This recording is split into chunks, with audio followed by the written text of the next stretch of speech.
Hello friends, how are you? Welcome to Indira civil services with Anuj Patel. हम लोग UPSC, CSC और UPPCS अन्य state PCS के जहां प्री कम मेंस होते हैं, खासकर ये श्रृंखला पीटी पॉइंट ऑफ व्यू से आपको ज़्यादा हेल्पफुल रहेगी, क्योंकि या तो आपका ऑप्शनल है, क्योंकि हिस्ट्री क्लास 6 की हम जहाँ शुरू करते हैं वहाँ मेंस पॉइंट ऑफ व्यू से आपको आर्ट एंड कल्चर में मिलने वाला है, तो इसे देख सकते हैं। साथ ही आप वनडे की श्रृंखला है, जैसे आप देख सकते हैं कि यूपी SSC, रेलवे, बैंकिंग, जहां हिस्ट्री के क्वेश्चन बनते हैं, और इसके साथ ही आप इसके जो है नेट या ऑप्शनल पेपर में आप इसको देख सकते हैं, क्योंकि एनसीईआरटी आपका मूल है, आपका कोर एरिया है, और हिंदी मीडियम के लिए ये कहीं ना कहीं संजीवनी बूटी है। अगर आपको तो जिंदा रहना है, आपको सिलेक्शन लेना है, तो आप इसे अवश्य पढ़ें। देख सकते हैं इस संदर्भ में कि हम लोग हमारे अतीत अवर पास्ट के संदर्भ में बात करें, चर्चा कर रहे थे। क्लास 6 की एनसीईआरटी हमने आपको ये बताया था कि इस एनसीईआरटी में आप यूपीएससी, सीएससी, यूपीपीसीएस के जीएस पॉइंट ऑफ व्यू से, मेंस के हिसाब से इसमें आप देख सकते हैं कुछ पॉइंट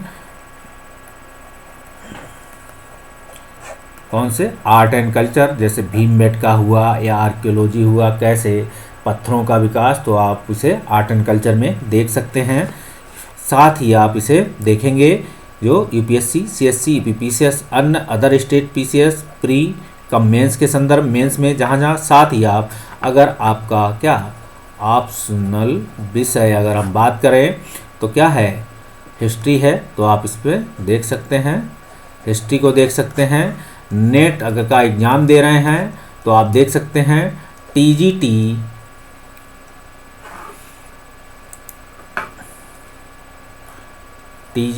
पीजीटी जो भी एग्ज़ाम होने वाला है आप देख सकते हैं, और उच्चतर माध्यमिक, हायर माध्यमिक और डिग्री कॉलेज के जो एग्ज़ाम होते हैं उनमें भी आप देख सकते हैं, क्योंकि हिस्ट्री अगर आपका ऑप्शनल विषय है, अगर आप उससे क्या है कोई ऐसी कॉम्पिटिटिव एग्ज़ाम देखते हैं तो आप वहाँ देख सकते हैं। खासकर ये श्रृंखला यूपीएससी, सीएससी, यूपीपीसीएस, अन्य स्टेट पीसीएस आपको प्री में ज़्यादा हेल्पफुल करेगी, वनडे एग्जाम में ज़्यादा हेल्पफुल है। आप इसे नोट डाउन कर सकते हैं, लिख सकते हैं, पढ़ सकते हैं। साथ ही हम ये देख सकते हैं कि जहाँ मेंस पॉइंट ऑफ व्यू से आर्ट एंड कल्चर का क्वेश्चन बनेगा, या सामाजिक संरचना के संदर्भ में क्वेश्चन विकास हो सकता है कि मानव का विकास कैसे हुआ और समाज की संस्थाओं का विकास कहाँ कहाँ कैसे हुआ, तो आपको वहाँ पढ़ने लिखने में, समझने में आसानी होगी। अगर हम बात करें तो हम इसके पहले चैप्टर की बात कर चुके थे, अब हम आज बात करेंगे चैप्टर 2 की। ठीक है, चैप्टर 2 में आप देखेंगे आरंभिक मानव की खोज, वास्तविक की आरंभिक मानव की खोज कहाँ से होती है, तो आप देखेंगे निएंडरथल मानव, होमो सैपियंस, ठीक, कौन सी मानव के रखेंगे, अफ्रीका, जावा, ऑस्ट्रेलिया, बहुत सारे ऐसे हैं। धीरे धीरे आपके क्या है मानव का विकास होता है, खोज होती है, तो आप देखेंगे एक आरंभिक मानव की अगर शुरुआत की खोज तो अफ्रीका माना जाता है। फिर आप देखेंगे कि मानव के रूप में पहला अगर बात करेंगे तो होमो सैपियंस को रखा जाता है। हम जब क्या करेंगे, जब हम साइंस पढ़ेंगे तब उसमें इसकी चर्चा करेंगे, या हिस्ट्री में कहीं बात आएगी तो हम देखेंगे। हमको सिर्फ हिस्ट्री के संदर्भ में कुछ खास चीज़ों को देखना है। अगर हम बात करें, क्वेश्चन आपसे पूछा जाए कि आरंभिक मानव आखिर वे इधर उधर क्यों घूमते थे, ठीक है, हमने कहा कि आप कल्पना कीजिए, आप ऐसा इमेजिनेशन कीजिए कि आरंभिक मानव ऐसा था, उनके पास क्या रहने को घर नहीं थे, क्या उनके पास कोई ऐसी व्यवस्था नहीं थी, वो इधर उधर क्यों घूमते थे। तो आप देखेंगे हम उन लोगों के बारे में क्या जानते हैं जिनके बारे में हम चर्चा कर रहे हैं, हम उनके बारे में कितना जानते हैं। हम अगर इन मानवों की या अपने पूर्वजों की, जिसे कह सकते हैं कि इस उपमहाद्वीप में अगर बात करें, ज़्यादा नहीं 20 लाख साल पहले रहा करते थे, तो 20 लाख साल पहले जो मानव रहा करते थे, आज आप अपने उस मानव से अपनी तुलना कर सकते हो कि वो मानव कैसे रहे होंगे, आप कैसे रहे होंगे। आप अपनी तुलना जिस प्रकार अपने किससे, दादा दादी से कर सकते हैं, पापा से कर सकते हैं, फिर दादा दादी से कर सकते हैं, नाना नानी से कर सकते हैं, कि उनका जीवन आपके जीवन से कैसा रहा होगा, उस समय कैसा जीवन रहा होगा। अगर उनसे सुनेंगे तो हो सकता है वो अपने दादा दादी की कहानी सुनाए कि मानो हम लोग ऐसे रहा करते थे। तो धीरे धीरे आप देखेंगे एक पीढ़ी, दो पीढ़ी, तो आप 20 लाख साल पहले की एक जो पहली पीढ़ी रही होगी उसके बारे में आप सोच सकते हैं कि वो मानव कैसे रहे होंगे, वो क्या खाते होंगे, कैसे रहते होंगे, क्या जैसे आपके पास एक परिवार है वो भी एक परिवार के रूप में रह रहे होंगे। आप इस पर सोच सकते होंगे कि एक घुमक्कड़ जात की आदमी थे, घुमा करते थे। आज हम उन्हें शिकारी खाद्य संग्राहक के नाम से जानते हैं। जो 20 लाख साल पहले मानव था वो पहले क्या था, एक शिकारी के रूप में था, खाद्य संग्राहक के रूप में था। आप देख सकते हैं कि एक मानव जो क्या होता है होमो सेपियंस के रूप में, तो आमतौर पर खाने के लिए वो जंगली जानवरों का शिकार करते थे। इन शिकार करने के लिए पहले उनके पास क्या, आप सोच सकते हैं कि ऐसे कौन से हथियार रहे होंगे कि उस समय के जो जंगली जानवर थे वो आज के जंगली जानवरों से काफ़ी अपेक्षा बड़े हुआ करते होंगे। आप देख सकते हैं तो उन जानवरों का वो शिकार कैसे करते होंगे, आप इस बारे में जान सकते हैं क्या। तो जंगली जानवरों का शिकार कैसे करते थे वो, तो इसके लिए उनके पास औजार थे, पत्थर थे। उन्होंने औजारों का विकास कैसे किया, अगर वो शिकार करते थे तो शिकार के साथ वो उसे पकाते थे या कच्चा खाते थे, तो इसके बारे में सोच सकते हैं आप। चलिए, तो मछलियाँ आप देखेंगे वो धीरे धीरे देखेंगे मछलियाँ और चिड़ियों को भी पकड़ते थे। और फल मूल आप देखेंगे, मूल का मतलब है कंदमूल जो ज़मीन के अंदर उगता है मूल, तो देख सकते हैं मूल आप जड़ के रूप में। आप दाने, पौधे, पत्तियाँ, अंडे आप देख सकते हैं इनका सेवन किया करते थे, कह सकते हैं। हमारे उपमहाद्वीप, भारतीय उपमहाद्वीप की बात हो रही है पूरे, जैसे गर्म देशों में भी आप देखेंगे कि मानव का विकास के समय क्या था, बहुत जगह ऐसी थी जहाँ सर्द हुआ करता था, बर्फ़ गिरती थी। भारतीय उपमहाद्वीप गर्म देश के रूप में है। आप देखेंगे पेड़ पौधों की अनगिनत प्रजातियाँ थीं यहाँ, इसलिए पेड़ पौधों से मिलने वाले खाद्य संग्राहक भोजन के अत्यंत महत्वपूर्ण स्रोत थे। आप देखेंगे कि इनके सबसे ज़्यादा स्रोत क्या थे, पेड़ पौधों के संदर्भ में आप देख सकते हैं कि पेड़ पौधों से मिलने वाले जो खाद्य संग्राहक थे वही सबसे इनके महत्वपूर्ण स्रोत थे। पहले स्रोत के रूप में शिकारी अगर बात करें, शिकारी खाद्य संग्राहक समुदाय के लोग, यहाँ समुदाय का यूज हो रहा है, याद रखना कि वो लोग झुंड में शिकार किया करते थे, क्योंकि जानवर का आकार इतना बड़ा होता था कि एक दो लोग उनका शिकार करना मुश्किल होता था, क्योंकि उनके पास इतने अच्छे औजार भी नहीं थे। तो शिकार हमेशा वो एक झुंड में किया करते थे, क्योंकि पहले ये घुमक्कड़ क्या रहा होगा, एक मानव रहा होगा, एक से दो इकट्ठे होंगे, फिर धीरे धीरे उन्होंने देखा। तो आप इसकी देख सकते हैं कि जो शिकारी खाद्य संग्राहक थे वो समुदाय के लोग एक जगह से दूसरी जगह क्या करें, घूमते रहने। और पीछे कम से कम 4 कारण इसके हो सकते हैं क्यों पीछे घूमते थे। पहला अगर कारण की बात करें तो आप देख सकते हैं कि अगर वे एक जगह से पर ज़्यादा दिनों तक रहते थे तो आसपास के क्या है, पेड़ फलों जानवरों को खाकर समाप्त करते थे। आप देखेंगे आज भी क्या है, भारत में कई जगह ऐसी खेती होती है जहाँ क्या होता है कि वो एक जगह खेती करते हैं, फिर वो वहाँ छोड़ देते हैं, दूसरी जगह खेती करते हैं, क्योंकि वहाँ की उपजाऊ ज़मीन समाप्त हो जाती है। इसी तरीके से आप देखेंगे आज भारत में क्या है, जो जनजातियों के रूप में कह सकते हैं आप, जिसे हम उत्तर भारत में क्या कहते हैं, बंजारे, जिसे वो क्या करते हैं, या जोगी कह सकते हैं, क्या करते हैं, वो एक जगह से दूसरी जगह घूमते रहते हैं, जहाँ वो खाते पीते हैं फिर दूसरी जगह चले जाते हैं। तो आप देखेंगे पहला कारण, अगर भी एक जगह पर ज़्यादा दिनों तक टिकते हैं तो आसपास के क्या करते हैं, पौधों फलों जानवरों को खाकर समाप्त कर देते थे, इसलिए और भोजन की तलाश में इन्हें दूसरी जगह जाना पड़ता था। ठीक है, आप देख सकते हैं पहला कारण ये बता सकते हैं कि इसमें 4 कारण हो सकते हैं, ऐसा क्यों होता होगा। ठीक, कि ऐसा पहला कारण है।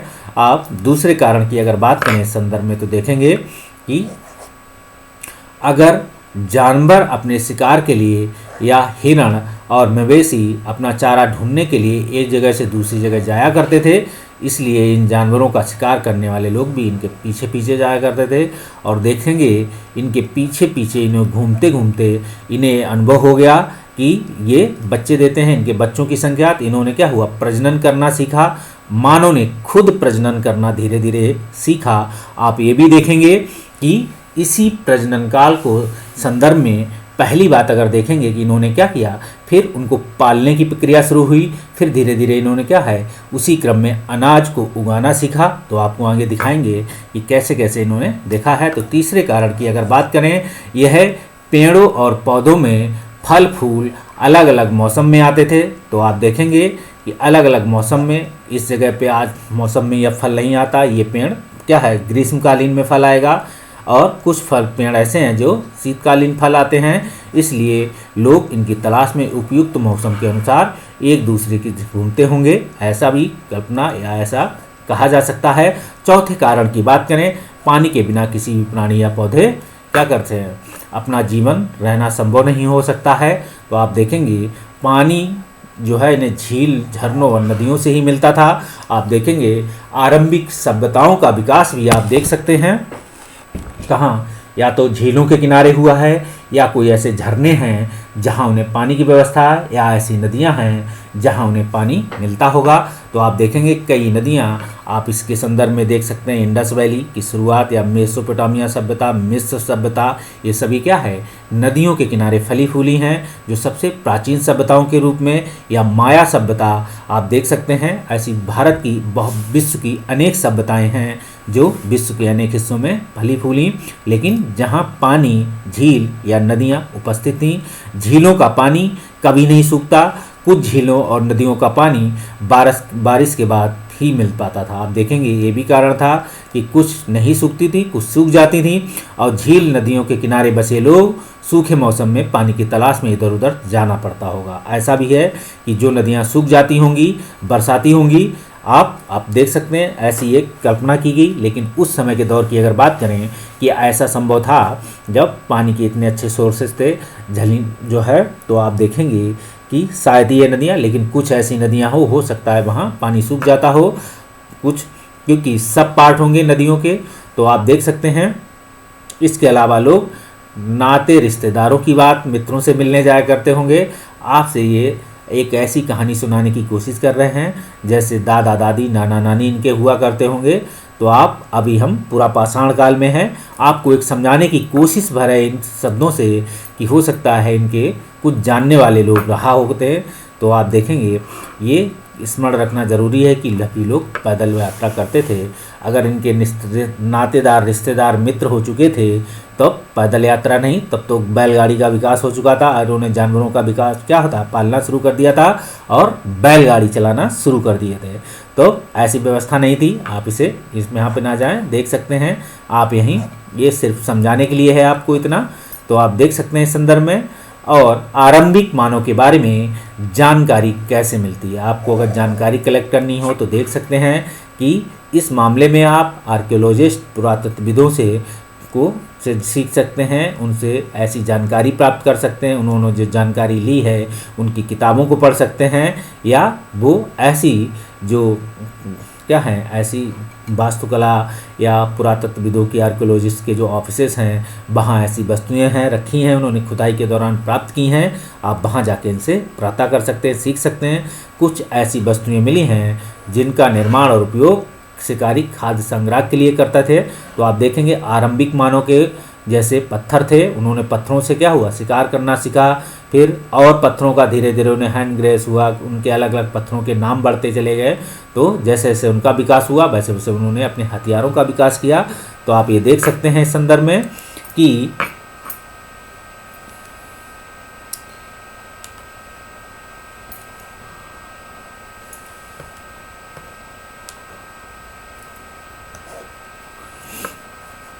तो इससे देखेंगे कि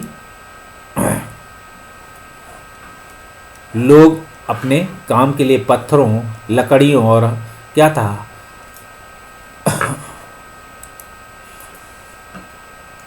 ठीक है, पत्थर, लकड़ी और हाथ जो है, हाथी की हड्डी या औजार बनाए इनके। तो आप देख सकते हैं, और हड्डियों के औजार कह सकते हैं इन्हें।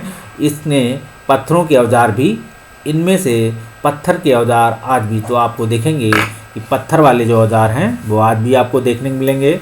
तो आप देख सकते हैं सबसे प्राचीन औजार इन पत्थरों के रूप में थे पुरापाषाण के, ठीक है, पुरापाषाण कह सकते हैं वो पाषाण काल के संदर्भ में। तो आप देखेंगे पत्थर से बने औजार, ये पत्थर से बने औजार प्राचीनतम औजार हैं, ठीक, सबसे प्राचीनतम औजार हैं, इन्हें देख सकते हैं। इसके बाद उनके धीरे धीरे जैसे जैसे मानव विकास करता गया, फिर उनके बाद कई हजार साल बाद इन पत्थरों का विकास आप देख सकते हैं। फिर उन्हें इन पत्थरों के विकास तो आप देख सकते हैं इन्होंने अपने हिसाब से बनाए। इनमें से बहुत सारे ऐसे पत्थर हैं जो दीवारों पर इन्होंने क्या है, बहुत सारी गुफाओं में ऐसे चलचित्र, ऐसी चित्रों का वर्णन किया है। फूल पत्ती पौधे और जानवरों का जो वो सामने देखते थे उनको बनाने का उन्होंने प्रयास किया। तो देखा कि आरंभिक मानव भी सीखने की प्रक्रिया में था, जैसा उसने देखा वैसा उसने बनाना शुरू किया। तो आप देख सकते हैं, और इसके साथ ही आप देखेंगे इन्हें और बाद में बनाया गया। तो आप देखेंगे बाद में ये जो कुल्हाड़ी टाइप के आप देखते हैं, हैंड ग्रेस कह सकते हैं, हैंड एक्स के रूप में। तो आप इन पत्थरों को देखेंगे कि इस पत्थर को आप देख सकते हैं, आप हैंड एक्स के रूप में, कुल्हाड़ी के रूप में दिख रहा है, इसको देख सकते हैं। तो ये और बाद में मतलब नवपाषाण काल के दौरान रहे होंगे। इसके बाद आप देखेंगे कुछ पत्थर छोटे हुए, तो इन पत्थरों का भी प्रयोग क्या हुआ, कुछ क्या होगा, कुछ उन्होंने क्या हुआ, जैसे कह सकते हैं कि दीवालों को मतलब चित्र बनाने के लिए, या कुछ ऐसे पौधों को काटने के लिए छोटे मोटे, या सब्जी जैसी फल के पत्तेदार सब्जियां या पत्तेदार पौधों को काटने के लिए, ऐसे पत्थर जो है उन्हें 10,000 साल पहले उन्होंने इन्हें बनाया होगा। आप इन्हें देख सकते हैं। फिर और बात आती है, तो आप देखेंगे ये और ये गुटिका प्राकृतिक पत्थर है, आप देख सकते हैं। ऐसे पत्थर आपको बाद में मिले हैं। तो ये पत्थर उन्होंने क्या है, फिर बाद में धीरे धीरे ये पत्थर मिले हैं। आप इनका नाम तो क्या होगा, हम इनका नाम तो अभी नहीं बता सकते, ठीक है।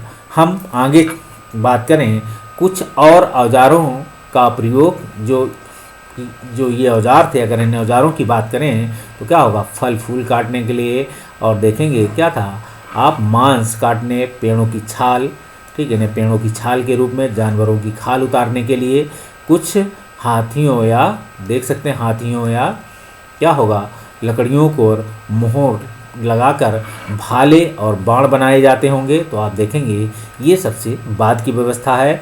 और कुछ औजारों से लकड़ियां काटी जाती होंगी। आप देखेंगे लकड़ियों का उपयोग ईंधन के साथ साथ झोपड़ियां और औजार बजाने के लिए भी किया जाता था। तो आरंभिक मानव गुफा में रहने लगा। जब इन्होंने क्या हुआ, इन्होंने जानवरों को पालना शुरू किया, तो इन्होंने फिर क्या झोपड़ी में रहना शुरू किया, इन्होंने छोटे छोटे घर बनाए शुरू किए।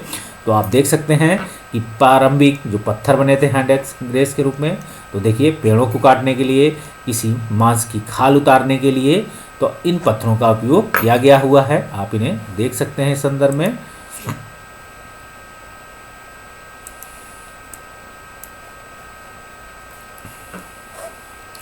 इसके साथ आप देखेंगे पत्थर के औजारों का क्या होगा उपयोग, आप देखेंगे बाएं से मतलब पहले तो इंसान को खाने योग्य जड़ों को खोदने के लिए किया जा रहा है, इसे आप देख सकते हैं। इसके साथ आप देखेंगे कि और दाएं के रूप में मतलब राइट साइड में आप देख सकते हैं, तो आप इसे देखेंगे जानवर की खाल उतारने के लिए, वस्त्रों को सिलने के लिए इन्हें किया जाता होगा। इस प्रकार के पत्थर आप इन्हें देख सकते हैं कि, तो अब हम इस चीज़ को देख सकते हैं क्या है, कुछ महत्वपूर्ण पुरास्थल हैं पुरातात्विक। तो अगर हम बात करें रहने की जगह निर्धारित करना, तो आप देख सकते हैं पहले पॉइंट के रूप में लाल त्रिकोण, ठीक है। आप देखेंगे जो ये लाल त्रिकोण का मतलब जो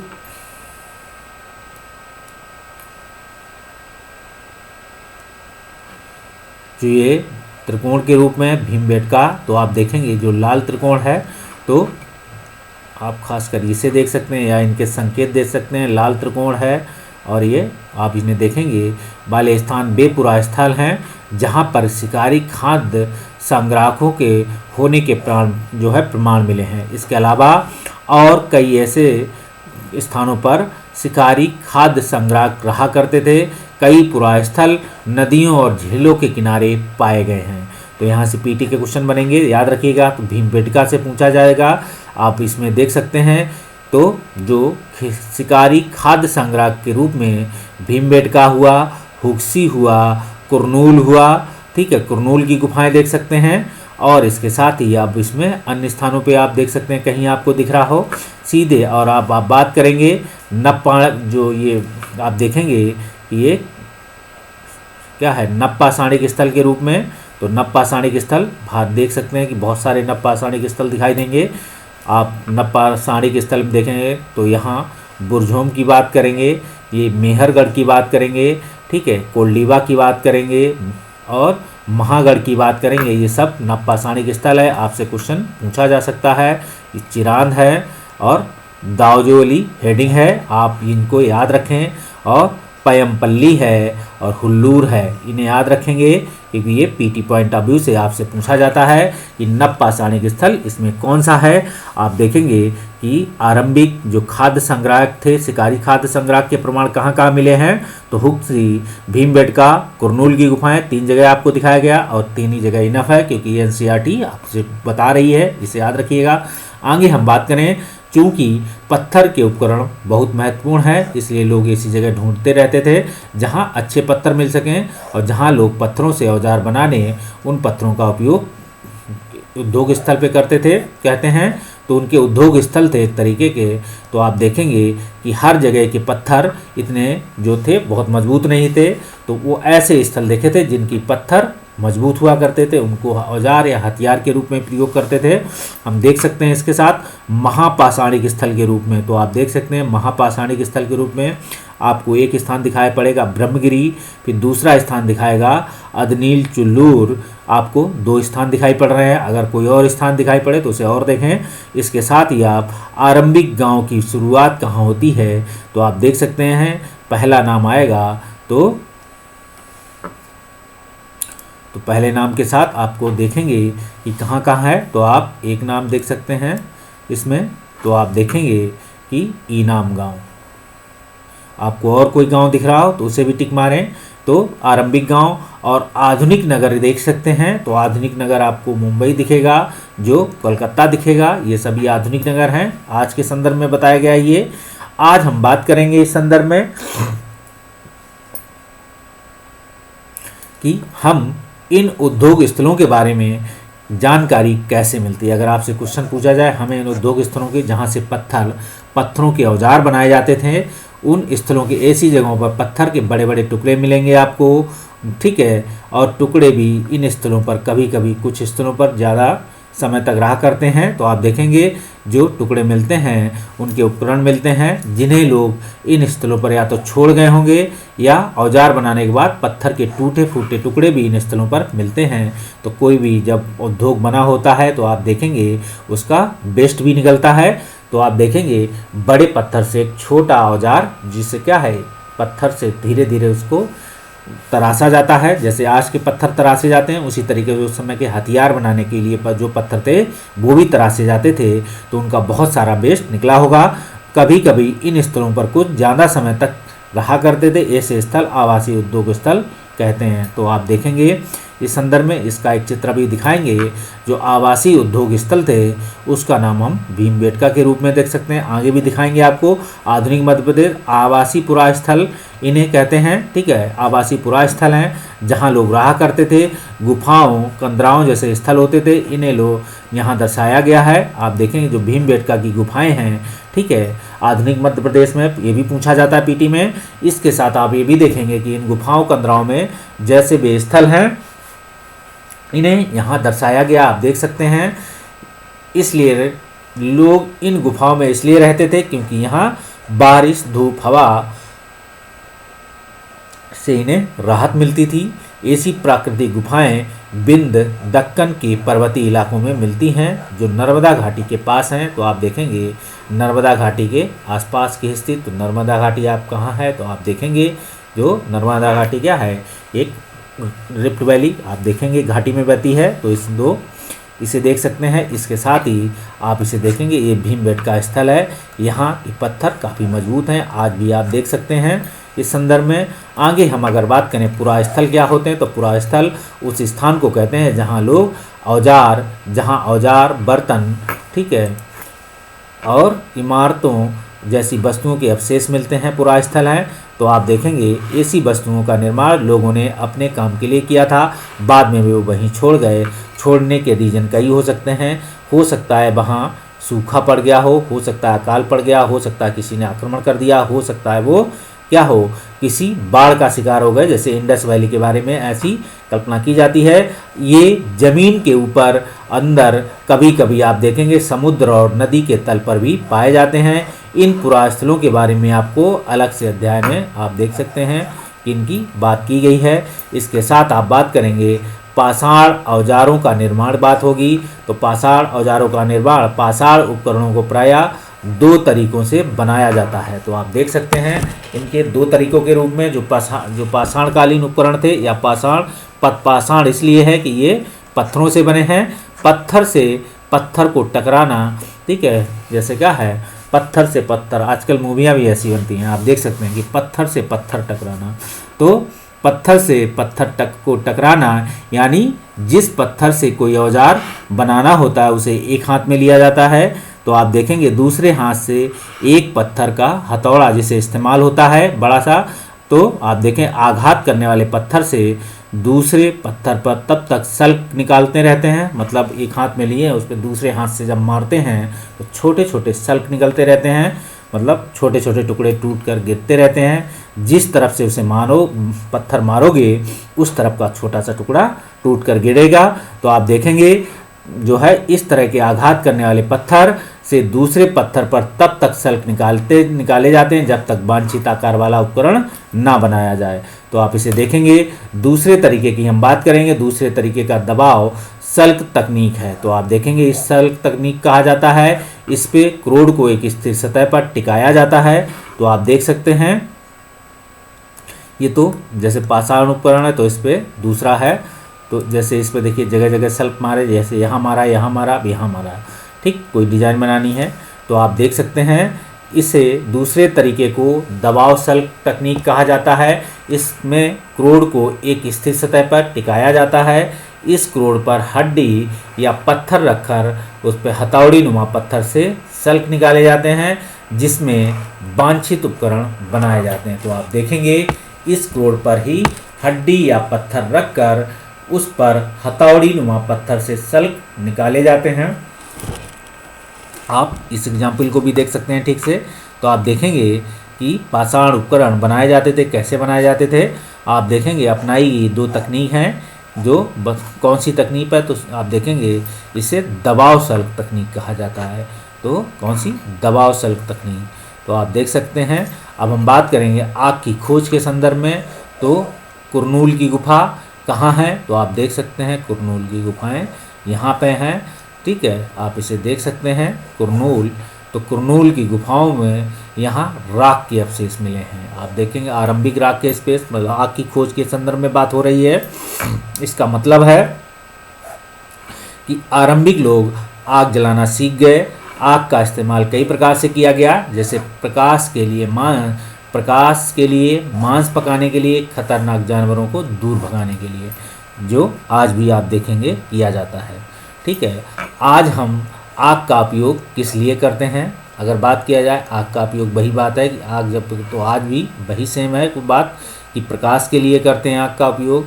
कहीं पे अगर उजाला है, जैसे लाइट नहीं, आज तो आधुनिक टेक्निक है आपके पास, लाइट हो सकती है, कैमरा हो सकता है, एंड्रॉइड फ़ोन हो सकता है, आप उसमें लाइट जला लेंगे, ठीक है। हो सकता है टार्च हो आपके पास, हो सकता है सोलर सेल हो सकता, बहुत सारी ऐसी व्यवस्थाएं हैं। लेकिन आप किसी ऐसे जंगल में हैं, सिर्फ आपके पास क्या है, कुछ पत्थर पाषाणकालीन है, दो ही पत्थर हैं जिससे आप आग चिंगारी लगा सकते हैं। तो आप देखेंगे, या फिर आप क्या करेंगे, आपके पास कोई एक मैच बॉक्स है या लाइटर है, आप उससे आग जलाएंगे। बदलती हुई जलवायु की बात करें तो बदलती हुई जलवायु के संदर्भ में भी आप देखेंगे, पहली बात लगभग 12,000 साल पहले दुनिया की जलवायु में बड़े बदलाव हुआ है। तो देख सकते हैं 12,000 20 लाख साल पहले की बात थी, फिर 12 साल मतलब 8 लाख साल बाद, फिर 12,000 साल मतलब 12 लाख 20 लाख साल बाद थी, अब 12,000, ठीक, सॉरी, तो 12,000 साल की बात हो रही है। दुनिया की जलवायु में बदलाव आना शुरू हुए और देखेंगे कहीं गर्मी बढ़ने लगी, परिणाम स्वरूप कई क्षेत्रों में घास वाले मैदान बनने शुरू हुए। ये क्वेश्चन पूछा जाता है पीटी में, याद रखिएगा। इससे हिरण, बारहसिंगा, भेड़, बकरी, गाय जैसे ही उन जानवरों की संख्या बढ़ती गई जो घास खाकर जिंदा रहते। तो आप देखेंगे ऐसे जानवरों की संख्या बढ़ती चली गई और इन्हीं जानवरों का जब लोग शिकार करते थे तो इनके पीछे आए और फिर खाने पीने की आदतों और प्रजनन के समय की जानकारी इन्हें करने लगे। तो आप देख सकते हैं इन्होंने इन्हें प्रजनन करते देखा, खाने पीने की जानकारी देखी, इसी से इन्हें कि दिमाग में एक विचार आया, मतलब एक कह सकते हैं थॉट आया। ठीक है, तो हो सकता है लोग ऐसा हिस्टोरियन हमारे कहते हैं कि तब लोगों की इस जानवर को पकड़कर अपनी ज़रूरत के अनुसार पालने की बात सोचने लगे, और साथ ही इस काल में मछली भी भोजन के रूप में महत्वपूर्ण स्रोत बन गई, क्योंकि बर्फ़ पिघलने लगी, नदियाँ क्या हुई, नदियाँ स्रोत जो है अच्छे जल का आप देखेंगे, और मछलियाँ भी उसमें क्या हुआ आने जाने लगी होंगी, समुद्र से उनका रास्ता होगा। तो आप इसे देख सकते हैं। तो अक्सर कर मछली आप कह सकते हैं कि कुछ मछलियाँ क्या होती हैं, पानी की विपरीत दिशा में भी बहती हैं, तो जैसे पहाड़ी मछली के संदर्भ में दे सकते हैं। और आप इस दौरान उपमहाद्वीप के ऐसा नहीं है कि उल्टे दिशा में बहती हैं, कभी सीधी दिशा में, पानी के बहाव की दिशा में नहीं, दोनों दिशाओं में बहेंगी। ठीक है, इस दौरान उपमहाद्वीप के भिन्न भिन्न इलाकों में आप जाएंगे, गेहूं, जौ और धान जैसे अनाज प्राकृतिक रूप से अब उगने लगे थे।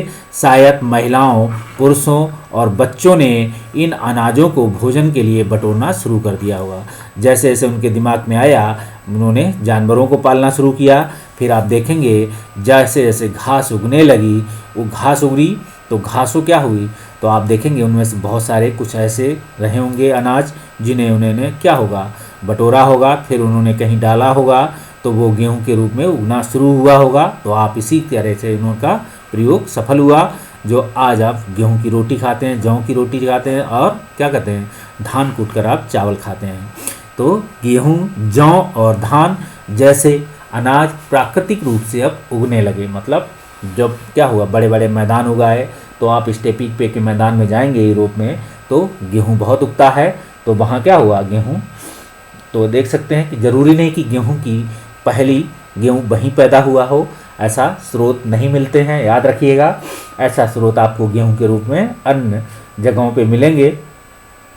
अनाज की बात करें, अनाज प्राकृतिक रूप से अब उगने लगे, मतलब पहला अनाज प्राकृतिक रूप से ही उगा होगा, जाहिर सी बात है किसी पुरुष ने नहीं उगाया होगा, उनके दानों से किसी पुरुष ने, जो उस समय का पुरुष रहा होगा, उसने दूसरा पौधा उगाया होगा। शायद महिलाएं, पुरुष, बच्चों ने इनको बटोरा, और बटोर कर क्या हुआ रखा होगा। रखने के बाद या तो वो कुछ दाने इस जगह ऐसी जगह भूल गए होंगे, या तो बरसात हुई होगी तो वो छोड़ के चले होंगे। उस बरसात के बाद वो क्या होगा, मिट्टी के साथ जो है एक प्रजनन शुरू हुआ उनका, और वो अंकुरित हुए, अंकुरित के साथ क्या हुआ एक पेड़ बन गया। तो आप देखेंगे उन्होंने से देखा होगा कि ये ऐसे भी उग सकते हैं, तो उन्होंने फिर उन्हें बटोर कर रख कर, और फिर धीरे धीरे आप देखेंगे क्या हुआ, उन्होंने फसलों को उगाना शुरू किया इसी तरीके से। साथ ही वे यह भी सीखने लगे होंगे, हम बात करें कि अनाज कहाँ उगते थे, तो अनाज उग कहाँ सकते थे, उन्होंने ये भी देखा कि कहाँ पत्थरों पे डालने से उगते हैं कि मिट्टी पे डालने से उगते हैं, या कहाँ पे डाला जाए, तो और कब पक कर, मतलब कब उनकी पकेंगे और तैयार होंगे। ऐसा करते करते लोगों ने इन अनाजों को खुद पैदा करना सीख लिया होगा। आरंभिक समय, हम लोग कक्षा 6 की एनसीईआरटी जो पढ़ रहे हैं आरंभिक मानव के संदर्भ में, तो हम लोग क्या है अभी एक ऐसी कल्पना कर रहे हैं कि ऐसा हुआ होगा। हम बात कर रहे हैं अब नाम और तिथियों की बात करें, हमने कल भी तिथियों के संदर्भ में बात की थी पहले चैप्टर में, आज दूसरे चैप्टर में फिर कुछ तिथियों के बारे में बात कर रहे हैं। तो आप देखेंगे हम जिस काल के बारे में पढ़ रहे हैं, तो आप देखेंगे पुरातत्वविदों ने उनके क्या है बड़े बड़े नाम रखे हैं। आरंभिक काल को वो पुरा पाषाण काल कहते हैं। ठीक है, यह 2 शब्दों से बना है, पुरा यानी प्राचीन, पाषाण यानी पत्थर। ठीक है, पत्थरों के काल के संदर्भ में, क्योंकि पत्थरों के हथियारों से क्या था काम हुआ करता था, और आप देखेंगे पत्थरों के घरों में रहते थे, और पुरा स्थलों से प्राप्त पत्थरों के औजारों को महत्व बताता है कि पूरा पाषाण काल 20 लाख साल पहले से और 12,000 साल दौरान माना गया। तो आप सबसे लंबा काल देखेंगे कहाँ, 20 लाख साल पहले से 12,000 साल पहले तक दौरान माना गया है। इस काल को भी 3 भागों में विभाजित किया हुआ है, आरंभिक पुरापाषाण काल, मध्य पुरापाषाण काल और उत्तर पुरापाषाण काल युग।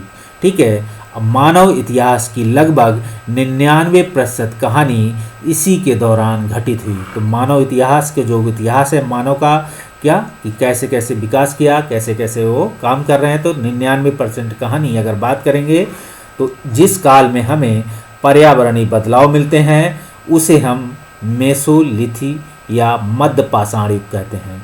तो आप देखेंगे पीटी का पहला क्वेश्चन और ऊपर भी बनते हैं क्वेश्चन, तो आप देखेंगे कि यहीं से भी यहाँ से कई तरीके के क्वेश्चन बन सकते हैं। पहला पॉइंट ये है पीटी के संदर्भ में याद रखिएगा, ठीक है, कि पूरा पाषाण काल 20 लाख साल पहले से 12,000 साल पहले के दौरान माना जाता है और क्वेश्चन पूछा भी गया है। याद रखिएगा यूपीएससी ने इस क्वेश्चन को पूछा भी है। और आप देखेंगे कि पूरा पाषाण काल को भी क्या है 3 भागों में विभाजित किया, कभी पूछा जाए तो बता दीजिएगा। और आप देखेंगे कि पूरा पाषाण काल में कितने भागों में उनके नाम पूछे जा सकते हैं। और हम बात करेंगे कि पर्यावरणीय बदलाव किस काल में मिलते हैं, तो आप मध्य पाषाण युग कह सकते हैं, उसे मेसोलिथ भी कहते हैं। ये पीटी पॉइंट ऑफ व्यू से क्वेश्चन बनता है, याद रखिएगा इसे, आप भूलिएगा मत मेसोलिथ या मध्य पाषाण काल, क्योंकि पर्यावरणीय बदलाव मेसोलिथ में दिखेंगे। इसका लगभग समय 12,000 साल पहले से लेकर 10,000 साल पहले तक माना जाता है मेसोलिथ वाला। जब हम जो ज्योग्राफी की जो फिजिकल ज्योग्राफी है उसमें पढ़ेंगे तो ये पूरा चित्र आपको दिखाई पड़ेगा। हम इस काल को पाषाण औजार आमतौर पर बहुत छोटे होते थे। आप देखेंगे मध्य पाषाण काल तक आते आते औजार छोटे होने लगे, इन्हें माइक्रोलिथ कहा जाता है। जैसे आज हम क्या करते हैं एक माइक्रो इकोनॉमिक पढ़ते हैं, तो इसी माइक्रो में क्या है आप देखें यानी लघु पाषाण कहा गया। तो आप देखेंगे मध्य के बाद क्या हुआ, एक उत्तर पाषाण काल, लघु पाषाण काल आया, तो देखेंगे इन्हें माइक्रो यानी लघु पाषाण काल कहा जाता है। इन औजारों में आप देखेंगे हाथियों या लकड़ियों के जो है हाशिया और आरी जैसे आप देखेंगे औजार मिलते हैं। साथ साथ पूरा पाषाण युग वाले औजारों में हम दौरान बनाए जाते रहे होंगे, तो पूरा पाषाण वाले औजार भी इस दौरान भी बनाए जाते रहते हैं। जैसे आप देखेंगे कोई पुरानी गाड़ी आती है, नया मॉडल आ जाता है, तो पुराना मॉडल भी आपको मार्केट में मिलता है, आप कभी देख सकते हैं इस संदर्भ में। और इस दौरान बनाए गए औजारों में तुम्हें कई बदलाव दिखाई पड़ेंगे। कोई बदलाव दिखाई देता है क्या, जो इस दौरान आपको औजार बनाए थे तो आपको औजार साफ दिखाई पड़ेंगे। पहले औजार बड़े थे, हमने अभी आपको चित्र दिखाया था, आप चाहें तो इस चित्र को एक बार फिर देख सकते हैं।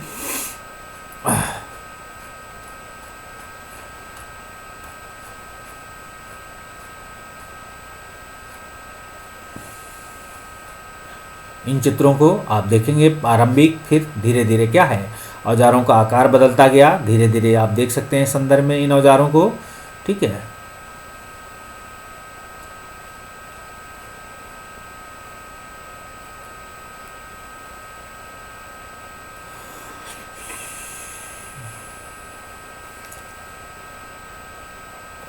तो हम बात करें अगले युग की शुरुआत की बात करें तो लगभग 10,000 साल पहले से होती है। इसे नवपाषाण काल का युग कहा जाता है।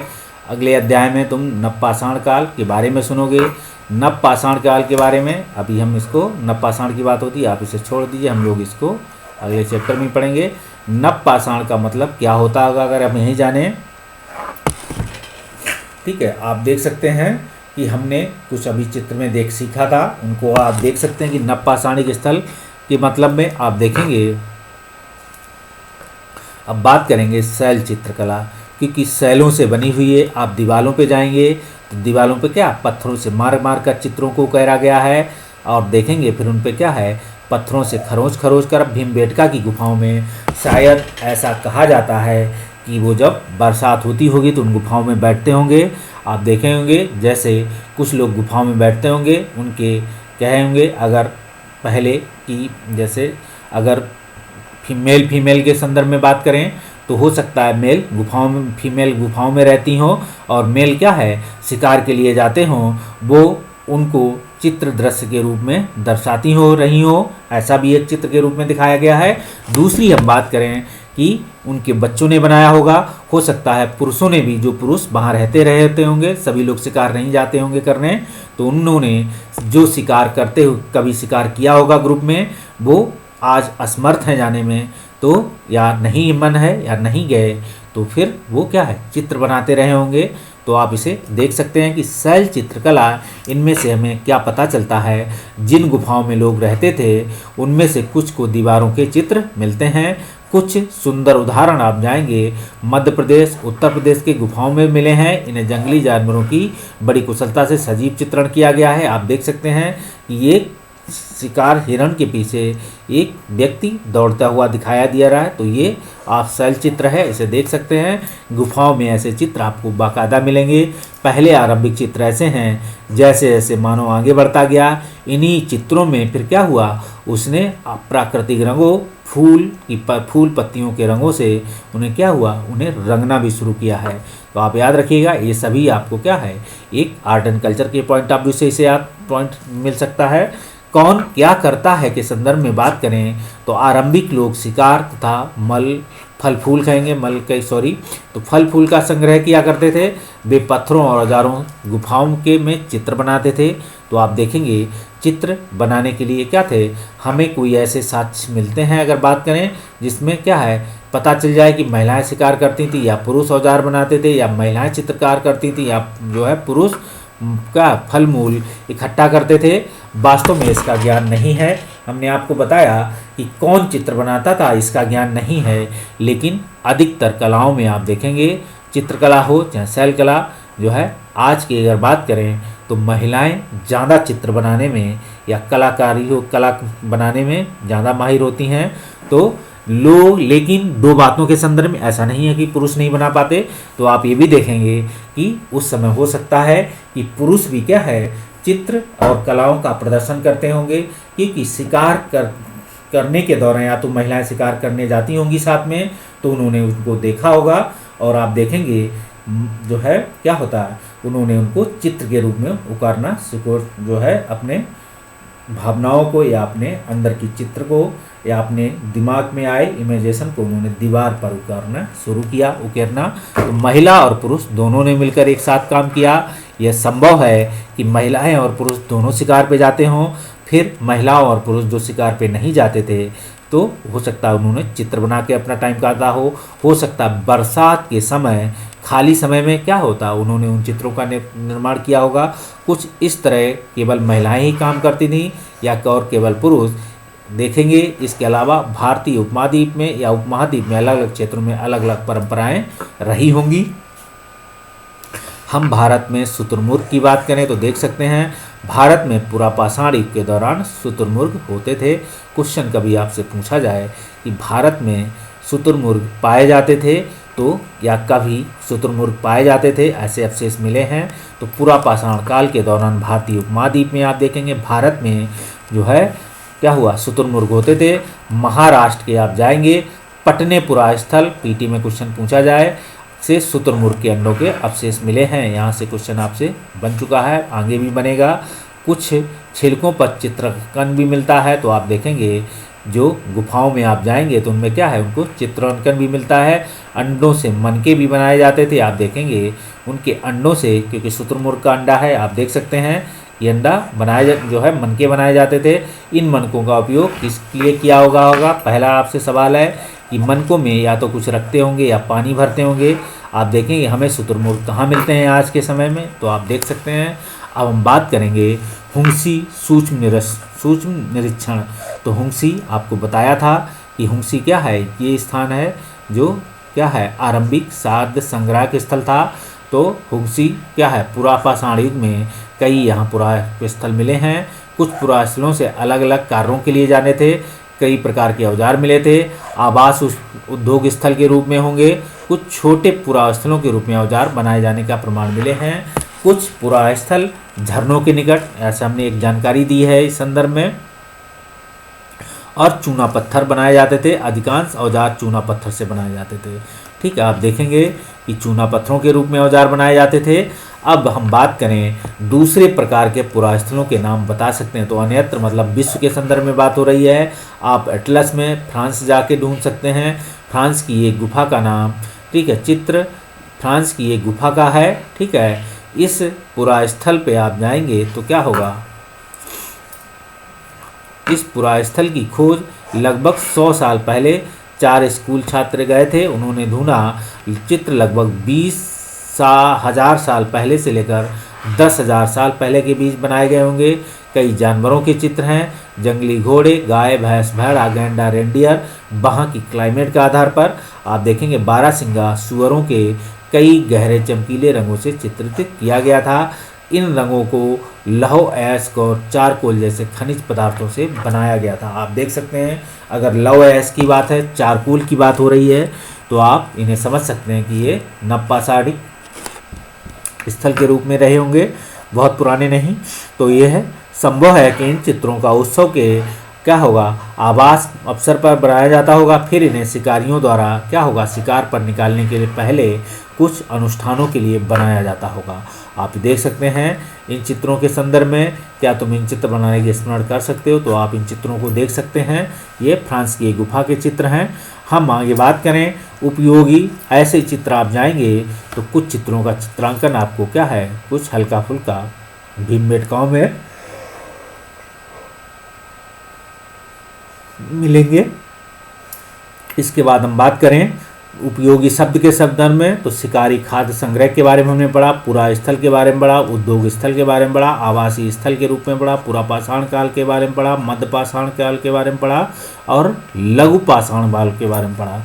ठीक है, किस काल में कौन से बदलाव आए हुए हैं, किस काल को कहा जाता है माइक्रोलिथिक, किस काल में कौन सी घटनाएं घटी, आप इस क्वेश्चन को याद रखें। अगर हम मध्य पाषाण काल की बात करेंगे तो 12,000 से 10,000 साल पहले, और नव पाषाण युग की शुरुआत 10,000 साल पहले।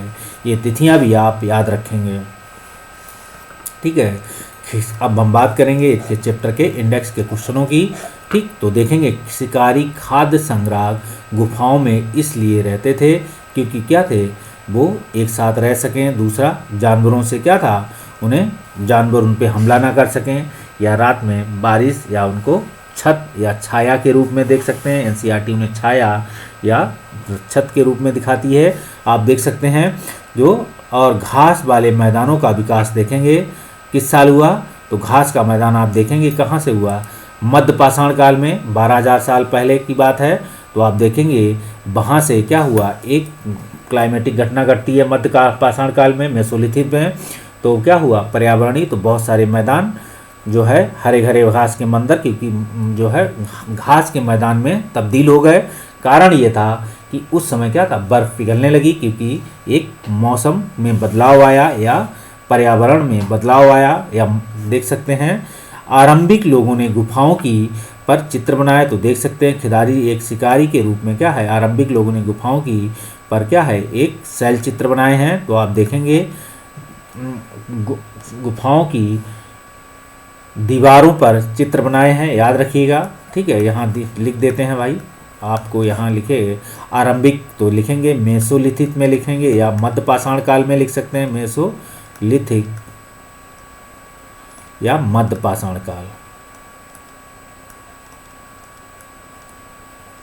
ठीक है, आरंभिक खाद्य गुफाओं में इसलिए रहते थे क्योंकि क्या है, उन्हें छाया और जानवरों से बचाव के लिए, याद रखिएगा, लिख लीजिएगा। आगे हम बात करें हुक्सी में, आप देखें जो है क्या है, एक औजार बनाए जाते थे जो है पत्थरों से। आप देखेंगे आरंभिक खाद्य संग्रह थे, एक उद्योग स्थल के रूप में थे हुक्सी। आप देखेंगे यहाँ छोटे छोटे उपकरण बनाए जाते थे। अभी हमने आपको बताया उपमहाद्वीप के आधुनिक राजनीतिक मध्य जो है देख सकते हैं यहाँ भीमबेटका, हुक्सी, कुरनूल स्थित है। ठीक, आप इन्हें ढूंढ सकते हैं कि ये किसके लिए फेमस हैं। आगे हम बात करें शिकारी खाद्य संग्रह एक स्थान से दूसरे स्थान पर क्यों घूमते थे, इसकी यात्रा आज की हमारी यात्रा से क्या समानता है, तो आप इसे लिख सकते हैं कि कैसे घूमते थे, किस लिए, क्योंकि वो या तो क्या था, या तो नदियाँ सूख जाती थी या एक स्थान पर क्या उन्हें खाने पीने की चीज़ें बदल जाती थी। लेकिन आज के समय में क्या है, आज एक दूसरे की जगह पर अपने खाने पीने के लिए क्या है, लोग अपनी आजीविका के लिए, जैसे आज एक दूसरी जगह से दूसरी जगह जाते हैं, एक देश से दूसरे देश जाते हैं या एक राज्य से दूसरे राज्य जाते हैं। तो क्या देख सकते हैं, आज तुम फल काटने के लिए कौन से औजार चुनते हो, उस समय आप देखेंगे कौन से औजार थे, आप इनका उपयोग कर सकते हैं। शिकारी खाद्य संग्रह आग का उपयोग किन किन चीज़ों के लिए करते थे, क्या तुम आग का उपयोग किसी चीज़ के लिए कर पाओगे? तो आप देखेंगे, आओ करके देखें में, तो अपनी पुस्तिका के पन्ने पर एक लाइन खींचकर 2 खाने बनाओ। आप इसे देखें, अपने हिसाब से कर लें। ठीक है, आपके पास कोई गुटका, प्राकृतिक पत्थर का टुकड़ा कहते हैं, जैसे दिखाया गया था, हमने दिखाया था। इसका इस्तेमाल कैसे करोगे तो आप देख सकते हैं कैसे किया गया था। तो आज महिलाएं पुरुष दोनों वही काम करते हैं। एक जो ऐसे बताओ, क्या सिर्फ उस समय की महिलाएं अलग काम करती थीं या सिर्फ पुरुष ऐसे अलग काम करते थे? आप दोनों के बारे में देख सकते हैं। इसके साथ ही सिर्फ पुरुष ही करते थे, सूची कोई अपनी 2 साथियों के साथ तुलना कर सकते हैं, बात कर सकते हैं, डिस्कस कर सकते हैं। मिलते हैं कुछ खास नहीं, आपने इसमें कुछ खास पॉइंट देख सकते हैं।